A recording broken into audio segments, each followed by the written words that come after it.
জামালপুর পৌরসভার হাটচন্দ্রার কৃষক আলামিন ও তার স্ত্রী সীমা খাতুন এবছর ৮০,০০০ টাকা খরচ করে ১ একর জমিতে মরিচ চাষ করেছেন তারা।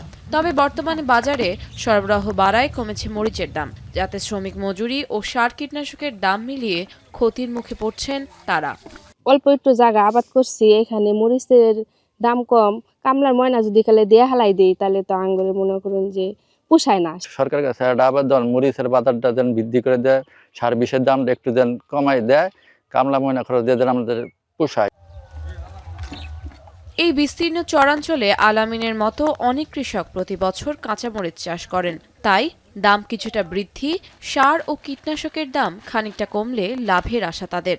সারের দামটা কমায় যাতে মরিচের দামটা একটু বাড়ে, এটা হলে আমাদের খরচটা উঠবে। সবকিছুর দাম বেশি, সারের দাম বেশি, সারের দামটা যদি সরকারে একটু কমায় দেয় কৃষকের পক্ষে উপকার হবো।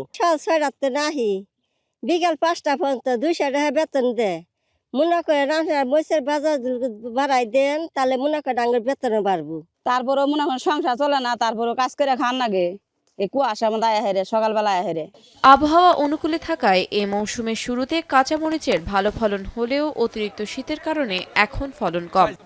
যে সার বীজের অবস্থান, তাতে যদি ৬০-৭০ টাকা বাজার থাকে, তাতে মোটামুটি কৃষক ভালোই থাকবে। এই বছরের শীতে বা এই বছর কৃষি করে তালের পরিমাণটা খুবই কম। আমরা সবসময় তদারকির মধ্যে আছি, মনিটরিং করা হচ্ছে যাতে সার বীজ এগুলো কৃষক সঠিক দামে ন্যায্য মূল্যে তারা পেতে পারে। সেজন্য আমাদের যে বিভাগীয় কার্যক্রম বা আমাদের যে মনিটরিং সেগুলো জোরদারের দিকে আমরা নজর দিচ্ছি।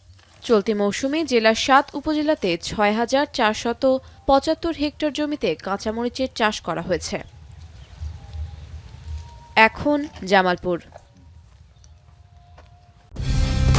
কালার এক্সপার্ট, জর্জ স্যাপ এবং মাইল্ড অন হ্যান্ডস টেকনোলজি সমৃদ্ধ অরিক্স ক্রিস্টাল ওয়াশ আপনার লন্ড্রি এক্সপার্ট।